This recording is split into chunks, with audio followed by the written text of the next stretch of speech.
Hi everybody! So today guys is lahat ng mga tao dito ay nabibisi na dahil ang papa ko ay kailangan ng maayos na room. Kaya pinabilang ko si sister ko ng bed. Ayan. Timing lang siya dito.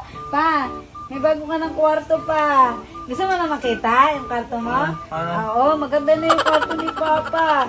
Pwede siya mamili kung gusto niya sa taas o sa baba. Dihila yung kwarto niya. Okay na ba yung room ni papa? Pwede na natin puntahan. Papupunta lang ako sa room mo ha. I-check ko lang ha. Kung okay na ha. Okay. Wala siya bathtub sa ngayong araw na ito kasi gusto niya lang humiga. So ayan. Ay, oo nga no. Ay, shala. Ang ganda ng kwarto ng papa ko. Pwede siya sa ilalim. Pwede siya dito ano. Umiga. Ayan. O, diba? Kung gusto ng papa ko, dito, o, tsaka dito. Tapos, nabili din ng bagong aircon kay papa kasi sobra na siyang naiinitan. Hindi siya pwedeng pagpawisan at mainitan. Pero ayusin pa to guys kasi hindi pa siya napapasok mismo talaga sa loob. So, kukunin na natin ang papa ko at isa-surprise na siya sa bago niyang kwarto.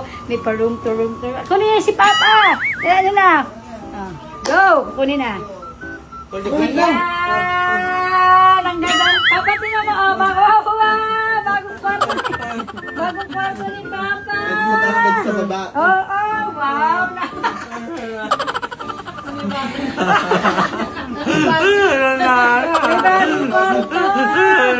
bagong kwarto! Tingnan mo pa! Pag nabuboring si papa ko ha, pwede naman to ani ni papa. Wow! Papa, dito ka umupo ha. Ay sus, nahalata niya na agad yung mga ano, sira-sira. Masaya ka pa? Ano kami dito, parang ilang araw na kami naglilinis ko. Kapaka-okay. Ayun pa, hindi pa ayos, oh. Ang dami pang mga ano, oh. Wow! Yung boss natin, nagkakain na yung boss natin. Yung cellphone niya! Ito wala po. Ayan, oh. Yung cellphone niya, hindi pwedeng mawala yan. Ayan, so para hindi na siya mahirapan at para malamig-lamig na din. Ayan, binila na namin siya. At saka, para hindi siya magpagulong-gulong sa higaan niya. Kasi minsan, nandun yung ulo niya sa sobrang laki ng higaan niya. Andoon. Eh, at least ito, oh. Wow naman! Agad-agad na naman! Masaya ka ba pa? Ano pag umigaan? Tingin daw ko ng saya ni papa. Tingin daw ko.